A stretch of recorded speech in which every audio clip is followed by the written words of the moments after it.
De esta manera entonces queda presentada la columna habitual ya de cada martes, Historias Aeronáuticas con Ariel Weisre. ¿Cómo estás, Ariel? Buen día. Bien, buen día a todos, a toda esta gran audiencia del Grupo Radial Centro, a la Mañana Informal, a todos ustedes, a Franco Munch. Y aquí estamos como siempre, bueno, con estas historias aeronáuticas como cada martes. En este caso voy a hacer una invitación a volar en globo. O sea, vamos a imaginar que vamos a volar en globo, pero los voy a llevar atrás en el tiempo. Los llevo al año 1916, cuando se realizó la primera travesía aérea de la cordillera de los Andes. Esto fue realizado el sábado 24 de junio de 1916 con el globo Eduardo Newbery por el capitán Ángel Zuloaga y el subteniente de reserva Eduardo Bradley. Unieron Santiago de Chile con Uspallata, Mendoza. Allí ya estamos viendo algunas de las fotos del señor Zuloaga, en este caso, viendo la foto de frente, el que está a la izquierda. Ese es Zuloaga, ¿no es cierto? Hay que decir que el tema del cruce de la cordillera de los Andes generó un gran interés, no solo del lado argentino, sino que también del lado de Chile. Y el primero que había comenzado seriamente los estudios para cruzar la cordillera de los Andes, en este caso con un avión, fue Jorge Newbery. Lo que pasa que, lamentablemente, la prematura muerte de Newbery, el 1 de marzo de 1914, dejó ese sueño de Newbery sin poder él realizarlo, ¿no es cierto? Pero para darte dos datitos nomás de este tema, te digo que ya en 1912 Newbery envía una carta a Francia pidiendo un consejo de cuál sería la aeronave ideal para intentar el cruce. Finalmente compra un avión en Francia, un Morane Saulnier, llega al Palomar, él realiza una serie de récords preparándose, porque realmente se preparó para el cruce, pero como dije antes, la muerte de él el 1 de marzo de 1914 dejó ese sueño que no lo pudo cumplir. Así es. Ese es el globo, ¿no? Exactamente, ahí estamos viendo el esférico. El globo Eduardo Newbery lleva el nombre de Eduardo Newbery por el hermano de Jorge Newbery, que se perdió en vuelo el 17 de octubre de 1908 con el globo El Pampero. Bueno, vamos a decir que en base a este gran cruce, un amigo de Zuloaga, Belisario Roldán, le regala una plaqueta de bronce a Zuloaga que decía lo siguiente, escucha esto, decía: yo tengo una cosa aguda que decirle a los astros, ya no son ellos los únicos que han visto los Andes desde arriba. Claro, porque hasta ese momento únicamente las estrellas, la luna, los astros podían ver la cordillera desde arriba. Exacto. Pero en 1916 todo cambió. Zuloaga y Eduardo Bradley vieron toda esa cordillera llena de nieve, a una altura de 8.000 y pico de metros. Imagínate lo que fue para aquella época. Podemos decir que, bueno, alcanzaron los 8.000 metros con el globo uniendo, como dije antes, Santiago de Chile con Uspallata, Mendoza. Esta noticia se difundió en todos los titulares del mundo, una gran travesía por encima de los picos más elevados de la cordillera de los Andes. Te cuento que ellos trasladaron en realidad dos globos a Chile. Uno se utilizó para hacer las prácticas, como para decir, vamos a practicar, vamos a hacer todos los estudios, y el otro globo, el segundo, que era el mayor globo, el Eduardo Newbery, que tenía una capacidad de 2.200 metros cúbicos, ese fue para el vuelo definitivo, para el cruce. También llevaron elementos y maquinarias para producir el hidrógeno por medio del tratamiento del hierro con el ácido sulfúrico. O sea, dicho más claro, ellos fabricaron el hidrógeno en Chile, por eso llevaron todos estos elementos, y montaron, digamos, toda una especie de fábrica en San Borja, cerca de Chile. En la planta San Borja producían ellos allí gas del alumbrado y lo mezclaban con el hidrógeno que ellos, estos argentinos, producían para usarlo para el globo, ¿no es cierto? Por supuesto que hay un tema previo, allí estamos viendo la barquilla del globo, donde ellos iban parados allí, en una exposición que se hizo muchos años después. ¿Eso se puede ver todavía en exposición? Sí. Todo eso, ya ahí voy a llegar a eso, Ajá, donde se puede visitar inclusive toda la biblioteca de Zuloaga. Había pasado lo siguiente. En marzo de 1916, el gobierno de Chile invitó a la Argentina a participar en el primer Congreso Panamericano de Aviación, que unificaría el pensamiento y la acción aérea del continente. Asistieron, por supuesto, distintas delegaciones de América y representando a nuestro país estaban el teniente coronel ingeniero Alejandro Pastor Obligado, el ingeniero Alberto Macías, el subteniente de reserva Eduardo Bradley, el teniente Pedro Sani y Ángel María Zuloaga. Quien estuvo también en ese Congreso Panamericano de Aviación también fue el ingeniero Alberto Santos Dumont, que representaba a Brasil y Estados Unidos. Cuento esto porque allí ese encuentro que los argentinos tuvieron con Santos Dumont hizo que lo invitaran a la Argentina y estuvo aquí en 2 oportunidades. Vamos a decir que terminado ese congreso en Chile, los delegados regresaron cada uno a sus países, porque esto era un congreso donde participaban de distintos países, digamos, de América, pero quedaron en Chile los aeronautas Bradley y Zuloaga. O sea, ellos, con la autorización del gobierno argentino, quedaron allí porque ya venían haciendo un estudio, un trabajo previo para regresar en globo hacia la Argentina. ¿Cómo estás, Atilio? Buen día, profesor Ariel Weiss. ¿Cómo está usted? Lo estoy invitando a volar en globo, a cruzar la cordillera. Sí, yo estaba ocupado y no veía las horas de llegar para treparme ese globo. Y volar en globo. Y después en un Lo Zeppelin. único, te digo, que Zuloaga soportó 33 grados bajo cero a 8.000 metros. ¿Cuánto? 33. Sí, a 8.000 metros, exactamente, cruzando la cordillera. Al final de la columna, sí, hay una pregunta que hace mucho que te quiero formular, sí, inclusive desde que comenzaste el año pasado la columna. Pero perfecto. Pero tengo una duda, pero no te me vayas sin que antes te la pueda formular. Bien. Pregunta, imagino los viajes en globo antes mucho más inseguros, ¿no? De lo que claro, hoy, ¿no? La historia de los globos comienza ya con los hermanos Montgolfier, que lo vamos a dejar para otro tema para contar cómo. ¿Esos fueron los primeros los que volaron? Exactamente. Los Montgolfier. Claro, en el siglo XVIII, te lo digo en 2 palabras, el siglo XVIII lo dividimos en 2 etapas. Una primera etapa donde el hombre solo conseguía, decimos siempre así, conseguía dar saltos, pero el vuelo y la técnica del vuelo todavía no estaba desarrollada. Exactamente. Bien. Y en 1782 ya la cosa cambió, porque los hermanos Montgolfier, observaron cómo el humo de una gran fogata se elevaba por una chimenea y allí comienzan a hacer experimentos fabricando pequeños globos de papel, los llenaban de globo y veían cómo se elevaban. Y ahí comenzó la cosa y en 1783 fabricaron uno, hicieron la presentación pública y el globo se elevó, ¿no es cierto? Bueno, esa es otra historia. Para otro momento. Exactamente. Okay. Lo que quiero contar es que Bradley y Zuloaga no fueron ningunos improvisados. Tuvieron en cuenta todos los detalles. Se prepararon muy bien. Durante más de 2 meses tuvieron en cuenta el material de vuelo, los estudios meteorológicos, un plan de observaciones, preparaciones psicofísicas, las corrientes de aire a diferentes alturas, la dirección del viento en la troposfera. Previamente a la travesía de los Andes realizaron algunas ascensiones de importancia para la práctica y el conocimiento de la atmósfera. Por ejemplo, una de las ascensiones que ellos practicaron allá fue estar 28 horas permanentemente en el aire. Ajá. Esa fue una de las prácticas. Otra práctica fue llegar a los 7.000 metros de altura en el globo. Otro recorrido que lo habían hecho anteriormente fue unir Buenos Aires con Porto Alegre, Brasil, en globo.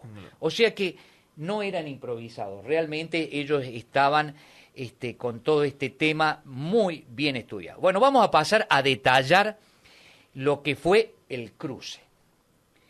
El 24 de junio de 1916, como dije, a las 8:30 horas ya estaba todo listo. por supuesto que para que esté todo listo a las 8:30 comenzaron como 3 horas antes con todos los preparativos. El señor Hernani Mazzoleni, que era un gran conocedor del tema globos, de la primera época del Aeroclub Argentino, colaboró también con todos estos detalles. Liberado el globo, se elevó majestuosamente en la atmósfera limpia y serena. Alguien les gritó como despedida: adiós cabezas duras. Porque claro, había gente que sostenía que lo que era, claro, como vos decís, que era imposible. Sí, claro. Que por más que se prepararan, cruzar la cordillera en esa época iba a ser imposible por los vientos huracanados que había. Ucaranados, dijeron amigos. Claro, entonces le gritaban: adiós cabeza dura, imagínate. Es que iba a ser tu un hito ese. Exactamente. No. Bueno, la cosa es que ellos ya a los 4.000 metros ya pudieron contemplar la inmensa cordillera de los Andes, totalmente cubierta de nieve. Siguieron subiendo. ¿Y es nieve eterna esa? Exactamente. Sí, hay nieves que son eternas. Sí, exactamente. Esa es nieve eterna. Claro. Y comenzaron a sentir, digamos, subieron a 5.000 metros, 6.000 metros, y las fuertes corrientes del cuadrante del oeste. Siguieron subiendo mediante deslastre de arena, porque los globos llevan como lastre bolsas de arena, que después, si necesitan elevarse más, sacan peso. Exacto. Entonces, sí, lo he visto eso. Claro, van sacando el peso. Siguieron subiendo y a los 6.500 metros debieron recurrir. Allí estamos, mira, ahí está viendo, ahí en pantalla. ¿El recorrido? El recorrido, exactamente. Todo el cruce desde Chile hasta Uspallata. Son muchos kilómetros, ¿no? Bueno, recurrieron al uso de oxígeno, Atilio, empleando caretas ya especiales para el oxígeno. A los 7.000 metros de altitud entraron de lleno en una corriente huracanada en dirección a la Argentina. Y ahí emergían dos gigantes, el Aconcagua y el Tupungato, como ya todos sabemos. Como el globo se estabilizó tendiendo a querer descender, Bradley y Zuluaga, en el afán de subir y subir para ser llevados más rápido a la Argentina, continuaron el deslastre hasta tirar toda la arena, porque había dos posibilidades: o el triunfo o la muerte. Allí no había otra escapatoria. No había alternativa. No había alternativa, claro. Entonces se desprendieron de todas las provisiones, tiraron los instrumentos. Solo conservaron el barógrafo registrador de altura, que había sido sellado y colocado por las autoridades chilenas, y el tubo de oxígeno. El frío llegaba hasta el alma. Estaban a 8.100 metros sobre el nivel del mar, con una temperatura de 33 grados bajo cero. Terrible. Imagínate, Atilio, que estemos allí. No tenemos estufa, calefacción. No, ahí 33 grados. Ningún confort. Claro. Ya estaban sobre el territorio argentino, el Tupungato y el Aconcagua, bueno, ya habían empezado a quedar atrás. Bueno, felizmente, después de una serie de peripecias, podríamos decir, aterrizaron al borde de un despeñadero de 500 metros de profundidad, tocaron suelo argentino y lo sacaron de allí unos criollos que desde la estación Uspallata llegaron en mula, porque la única forma de llegar a ese lugar, claro, era la ladera del cerro Las Cepas en Uspallata. Esto es como para dar un pantallazo de lo que fue todo ese cruce, ¿no es cierto?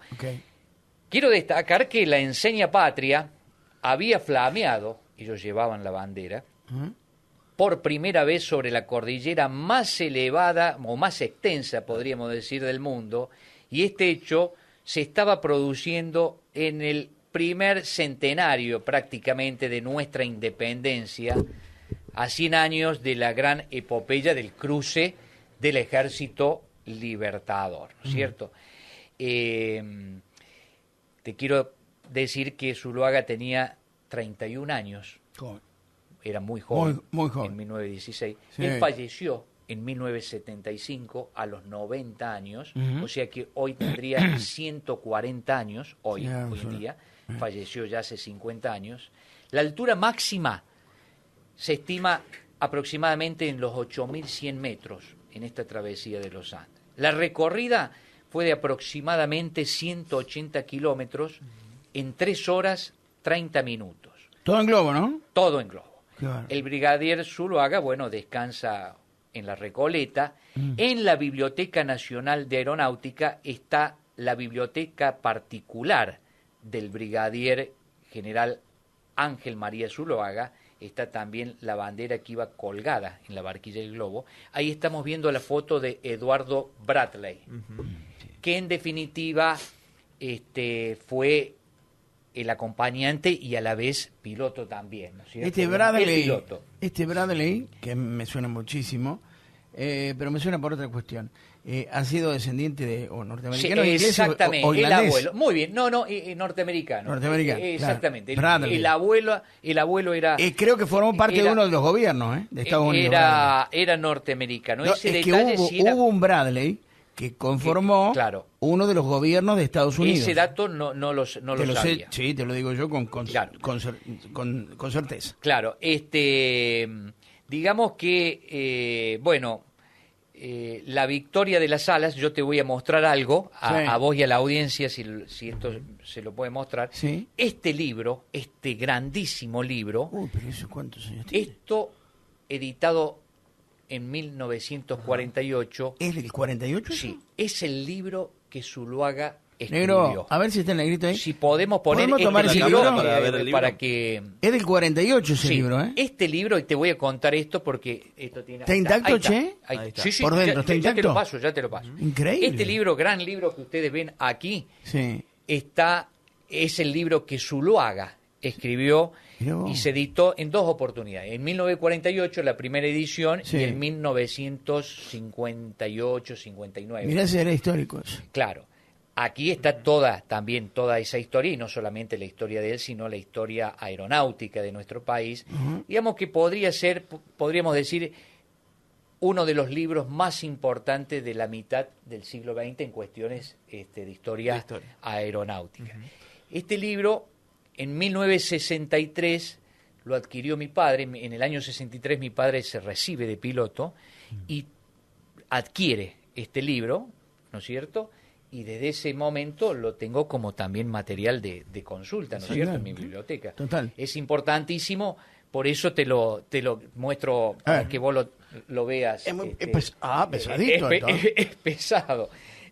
Es La victoria de las alas, el libro más importante, como dije, sobre el nacimiento y la evolución de la aeronáutica nacional. Pensar que esto ha sido impreso hace el año, me dijiste, 48.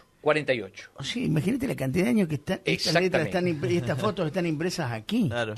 Impresionante. Se mantiene perfecto. Exactamente, está increíble. Bueno, la verdad que hemos contado hoy una historia que realmente fue titular en todos los diarios del mundo. 77 años tiene este libro. Exactamente. Pero mira cómo están las páginas. No, impecable. Y además la impresión de la letra es perfecta, como si lo hubieran imprimido hace una semana. Qué increíble, pero lo conservás de 10. No, lo tengo. Lo traje únicamente para el grupo Radial Centro, para que lo vean aquí. Profesor. Eso no sale de mi biblioteca. Exacto.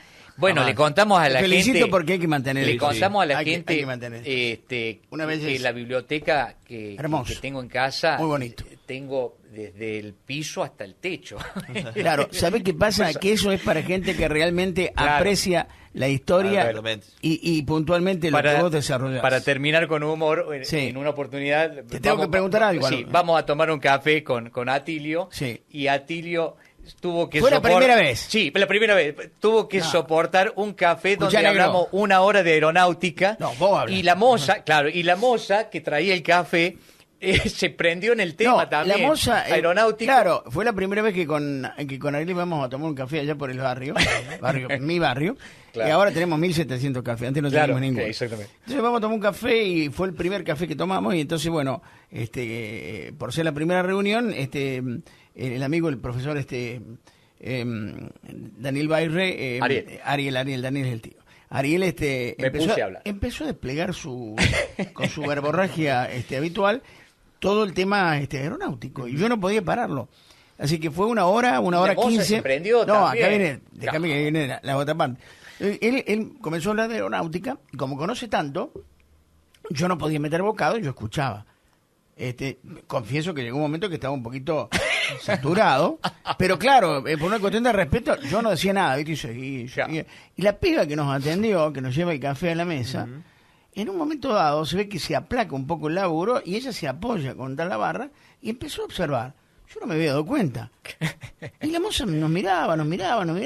Claro. Y después cuando vino, después no sé si pedimos otro café o cómo fue, la moza dice, discúlpeme, dice, ¿usted sabe tanto de aviones? Porque es increíble, hace media hora que estoy escuchando que habla, y sí, le digo, como verás. Así que después ya en la próxima reunión fueron distintas, le digo, vamos a tener que cambiar un poco. Vamos a eso quería llegar, porque después por el segundo café, cuando íbamos caminando, me dice Atilio, pero esta vez no vamos a hablar de aviación. Claro. O sí, pero menos. Un poquito más moderado, porque fue una cosa que, te juro, yo creo loco todo. No, me faltó subirme a un avión y hacer un par de horas como para recibirme de bueno, está la invitación, ya sabes que te tengo que llevar a bola. Yo le tengo terror. Está la invitación. No, pero usted también, profesor. Yo le tengo terror al avión chico, no sé por qué. Claro, no. Pero si vos me subís a un Boeing, yo subo y ya tengo 10 viajes en avión de los grandes. Pero vos tenés que confiar en el piloto. Claro, yo hace 30 años que vuelo.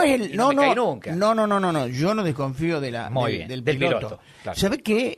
Yo tengo la idea, y mucha gente seguramente piensa lo mismo, que es una idea muy básica, sin consistencia, de que por qué chiquito se puede caer en cualquier momento. ¿O no? Claro. De que falle el motor. Bueno, mira vos, Zuluaga cruzó la cordillera en globo. Con vientos huracanados. Ucaranados, dijeron acá. Bueno, chicos, esto no, pregunta. Todo. Sí, decime, ¿cuál era? Yo también tengo una. ¿Vos tenés una? Sí. Dale, pregunta. ¿Por qué Uspallata? Para llegar. Bueno, ¿Tiene relación con el Ejército de los Andes o fue casualidad? No, no fue casualidad porque Zuluaga había estado trabajando con las mulas a nivel militar, digamos, en su carrera militar, lo había llevado a esa zona de Mendoza y era un gran conocedor de la cordillera de los Andes, desde el punto de vista ejército, ¿cierto? De artillería. Entonces, él ya conocía, digamos, y amaba la cordillera de los Andes. Usted la pregunta. La pregunta mía era la siguiente. Desde que comenzaste la columna el año pasado, que siempre escucho, por ejemplo, esto, y no entiendo bien si cada uno lleva por decirlo de algún modo, ¿no? Lleva una matrícula diferente, y en qué se basa todo esto de... el brevet. BZ231 4K. Esa es la matrícula. ¿Qué es eso? Bueno, eso es la matrícula. Cuando vos decís, por ejemplo, en un avión Lima, Víctor, porque además vos también es la matrícula. Porque además mencionás la marca del avión, modelo, bueno, BC4K. Esa es la matrícula. Como para que vos lo entiendas, el Registro Nacional de Aeronaves, a partir de 1938, otorgó ya ese indicativo LV para las matrículas de las aeronaves. ¿LV es para todos? Para que vos lo entiendas y el público lo entienda, es como si fuera la patente. El dominio en un vehículo. Está bien, pero me pregunto, ¿todas en Argentina empiezan con LV o en todo? Sí. ¿En Argentina? Sí, LV. Sí, exactamente. O sea, todos aquellos aviones que tienen LV es porque son argentinos. Exactamente. ¿Y después qué viene? Bueno, no. Viene un número y siguen otras letras. En este caso son 3 letras, ¿no es cierto? Los aviones experimentales llevan otra matrícula. Bueno, ya entramos en otro tema, ¿no? Bien, está bien, pero y lo otro es el brevet. El brevet es lo que, para que el público lo entienda, vos para circular en un automóvil tenés que tener el carné de conducir. Claro. Sí, señor. En la aeronave tenés que tener el brevet o licencia de piloto. ¿Eso se refiere al piloto o a la tarjeta verde de la máquina? No, al piloto. El brevet. Para ello, el piloto tuvo que hacer un curso, un examen. Y esa letra indica en el brevet. A partir de 1910, el Aeroclub Argentino, por estar afiliado a la FAI, Federación Aeronáutica Internacional, comenzó a imprimir los brevets de pilotos. O sea, el nacimiento de eso fue en 1910. Pero digo, bajo el ala o al costado del avión figura el brevet. Eso no, eso es la matrícula. Solamente la matrícula. Esa es la matrícula. Bien. Y por el otro lado, el piloto tiene su brevet o licencia. Bien, es como el auto, básicamente. Tienen un papel físico en un cartón, en lo que sea. Exacto. Es como el auto. Es como el auto. Aparece la matrícula y el carnet. El brevet es el carnet. Bien. El próximo martes. Bueno, profesor. Con otra historia. Lo esperamos.